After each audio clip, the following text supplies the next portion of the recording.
JMS는 이단인가 정통인가에 대해서 사람의 관점이 아닌 하나님의 관점, 성경적인 관점에서 알아보도록 하겠습니다. 아무리 좋은 말을 해도 실천자는 10% 미만이라고 합니다. 경청을 방해하는 것은 자기 말하고 싶은 자기 생각을 5배나 많이 한다고 하는데요. 자, 그러한 인식을 좀 벗어버리시고 상대의 말귀를 제대로 이해할 수 있도록 한 2배만 좀 신경을 쓰신다면 예수님이 말씀하신 것처럼 가난한 자는 복이 있다. 진리를 향해서 좀 가난한 마음으로 탐구를 하신다면 반드시 성령이 하시는 음성을 들으실 줄 믿습니다. 자, 소크라테스의 말씀에 의거해서 우리 자신을 좀 객관적으로 본다면 대한민국이야말로 세계 그 어떤 민족보다 마음밭이 착해서 들어오는 모든 종교가 잘 되고 특히나 우리 기독교도 40년 전에 이제 1000만을 자랑하다가 지금은 좀 추락하고 있지만 그래도 중국과 일본에 비하면 대단한 것 같습니다. 중국은 600여 번을 쳐들어왔고 일본이 한 300여 번, 한 1000번 정도의 외침이 있었지만 대한민국은 한 번도 쳐들어가지 않았습니다. 야곱은 지렁이 같다. 지렁이 같은 너 야곱아라고 표현했듯이 대한민국은 그렇게 착한 하나님의 민족이기 때문에 반드시 하나님의 사람이 있을 줄을 믿습니다. 자칭 다 하나님의 사람이라고 하지만 과연 이 중에서 한 명도 없을 수도 있고요. 한 명이라도 제대로 있을 수 있겠는데요. 바로 우리는 홍익인간, 제세이와 이러한 천손 민족이기 때문에 분명히 있을 것이라고 믿고요. 자, 원조 할머니가 한 분 있으면 그 주변에 이제 사이비가 더 요란하게 원조인 것처럼 이야기를 하면서 사업을 하죠. 자, 정명석 선생님 역시 이미 이 말씀을 선포한 지 50년이 넘었기 때문에 비슷한 것들이 많이 있습니다만은 오늘 원조의 이야기가 무엇인지 한번 보신다면은 분별하실 수 있을 줄 믿습니다. 자, 그러기 전에 그러면 그 많은 성추문은 무엇이냐라고 반문할 수가 있겠습니다. 그런데 저는 많은 분들이 이제 인생을 살아보고 많은 사람들을 겪어보면 사람은 결국 보는 것과 겪는 것은 정말 다르다라는 것을 인정하실 것이고요. 특히나 여자의 눈물, 악어의 눈물을 믿지 않습니다. 도둑이 제발 저리듯이 사람은 자기의 죄를 남에게 전가하려는 그런 근성이 있습니다. 적반하장의 근성이 있죠. 그래서 기본적으로 우리 인간은 어찌됐든 제가 말하는 MSG, Money, Self Glory, 자기 영역과 명예, 돈과 성에 빠져서 살게 되기 때문에 대부분 좁은 길이 아니라 넓은 길로 가는 것이죠. 자, 그래서 육성대로 살면 죽습니다.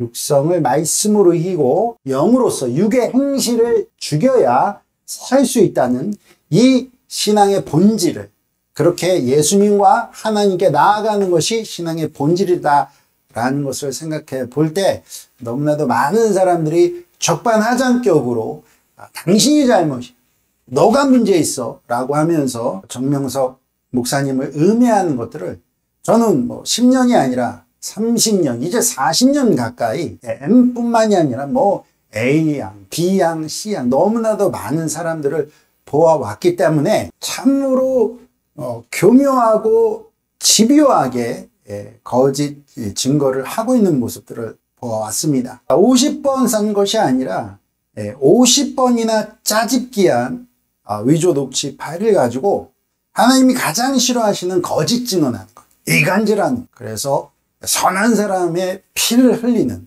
그런 모습이 예나 지금이나 계속 일어나고 있기 때문에 하나님께서는 적반하장의 그 심리를 통해서 오히려 심판하고 계시다라는 것을 생각해 봤으면 좋겠습니다. JMS는 사이비가 아닙니다. 적어도 오직 하나님, 오직 예수의 정신이 살아있기 때문에 그렇습니다. 그러나 이러한 것도 없이 예수를 실패자로 보거나 아예 무시하는 사람들이 있다면 진짜 사이비겠죠. 자, 그리고 이단, 가르리자의 끝단자, 해석이 조금 다른데요.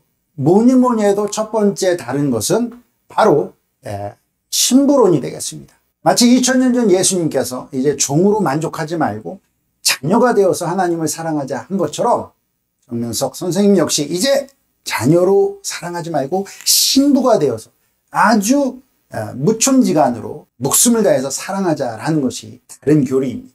그도 그럴 것이 신랑 대신 예수께서 다시 오실 때 라는 말씀처럼 그렇게 될 수 있다라는 것 일부는 인정을 한다라고 볼 수가 있겠는데요. 자, 두 번째, 부활이 없다라고 이야기하고 있습니다.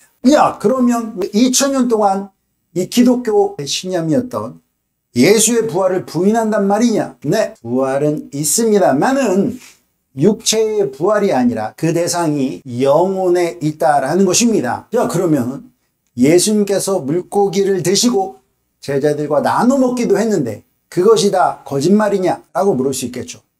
그것은 육체가 아니라 바로 예수님의 영체인 것입니다. 제자들이 영안이 띄어서 예수님의 영혼을 본 것을 그렇게 표현했을 뿐인 것입니다. 자, 쉽게 말해서 신앙의 근본이 어디 있겠습니까?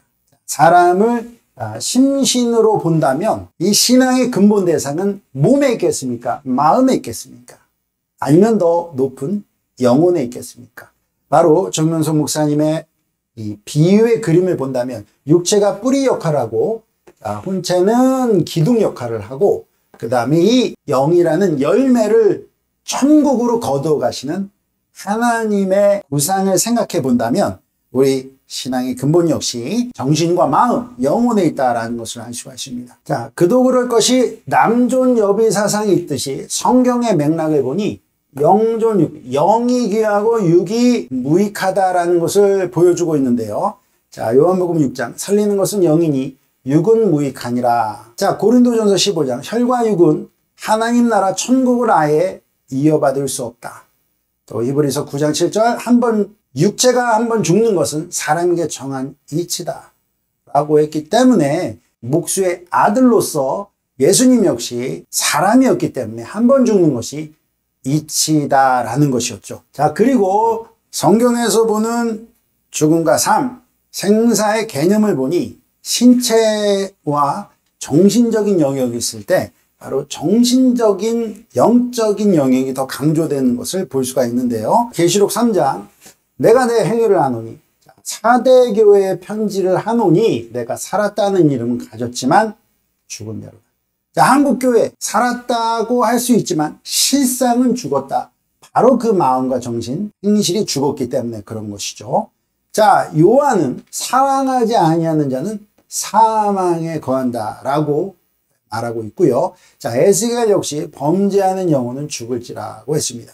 즉 야고보서에 욕심이 잉태한 즉 죄를 낳고 죄가 장성한 즉 사망을 낳느니라고 본 것이죠. 즉 육체가 욕심내고 죄를 짓게 되면 그 영혼이 죽게 되는 것이 바로 원리이기 때문에 그렇습니다. 그러므로 예수님께서는 탕자의 비유로 말씀하실 때 이 아들은 죽었다가 다시 살아났다라고 해서 부활한 것입니다. 즉 부자지간이 끊어졌다가 다시 연결되는 것을 바로 죽었다가 다시 살아난 것으로 보았습니다. 또한 구약과 신약의 역사를 보더라도 바로 하나님과 우리 인류가 아담의 죄로 말미암아 끊어졌다가 다시 연결된 것, 그것이야말로 중요한 부활인 것입니다. 자, 확인해 보면요. 고린도전서 15장 아담 안에서 모든 사람이 원죄로 죽었다. 아담은 930살까지 살았습니다. 그러나 아담 이후에 다윗이든 모세든 이사야 예레미야 모두 다 종으로서 하나님의 관계가 두절된 것으로 보았기 때문에 죽었다고 하는 것이죠. 자, 그러므로 예수님의 말씀을 듣고 내 말씀을 듣고 나 보내신 하나님을 믿으면 사망에서 생명을 얻었다. 영생을 얻었다. 즉 다시 하나님과 인간의 관계가 소통이 되면서 소통이 되는 그것이야말로 진정한 정신적 부활, 영적인 부활이라는 것을 말씀하시면서 부활되었다라고 이야기하신 것입니다. 자, 그러므로 부활이란 정리해보면 이 육체의 부활이 아니라 바로 아담 안에서는 모든 사람들이 하나님과의 관계가 종으로 타락했지만 예수님을 믿음으로 말미암아 자녀가 된 것이 큰 부활이고요. 자, 그와 마찬가지로 이 시대에는 신부로 부활되는 것이야말로 진정한 부활의 의미, 정신적, 영적인 부활이라는 것이죠. 자, 그러면 선생은 누구냐? 라고 반문할 수가 있겠는데요. 바로 예수님의 영이 재림해서 이 시대의 사명자로 하나님께서 사용하시는 분이라고 할 수가 있겠습니다. 자, 모세와 엘리야의 재림을 보면 재림의 원리를 알 수가 있겠는데요. 자, 이 변화산 예수님 옆에 나타났던 모세와 엘리야에 대해서 성경은 어떻게 말하고 있을까요? 자, 신명기 18장 모세가 말하기를 너희 형제들 중에서 너를 위하여 나와 같은 선지자 하나, 즉 예수라는 사람을 일으키신다라고 이야기했습니다.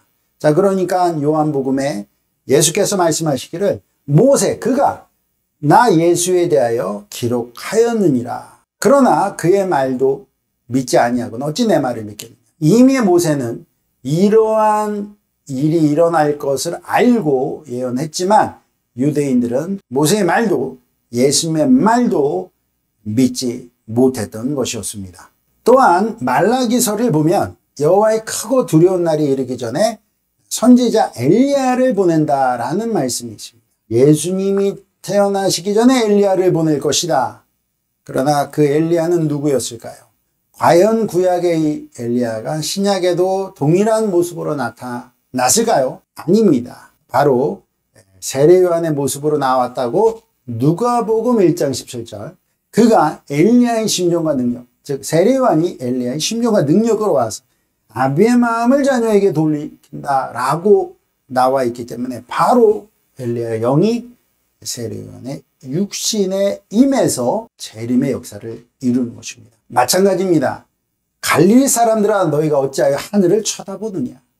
자, 하늘로 올리우신 예수는 그와 같이 다시 오실 것이다 라고 해서 문자대로 예수님의 육체가 구름 타고 올 것을 믿지만 바로 영적인 부활이었기 때문에 이 영은 모세와 엘리야가 예수님과 세례요한의 몸을 통해서 왔듯이 이 시대의 사명자 정명석 선생님을 통해서 간접적으로 말씀과 진리로 역사하시면서 이와 같이 허다한 구름같은 증인들이 증거를 하고 있는 것입니다. 즉 깨끗한 인구름 타고 오는 비유도 이러한 결과로 풀린다라고 볼 수가 있겠습니다. 자, 그러므로 사람은 본질적으로 성자 예수 그리스도가 될 수 없습니다.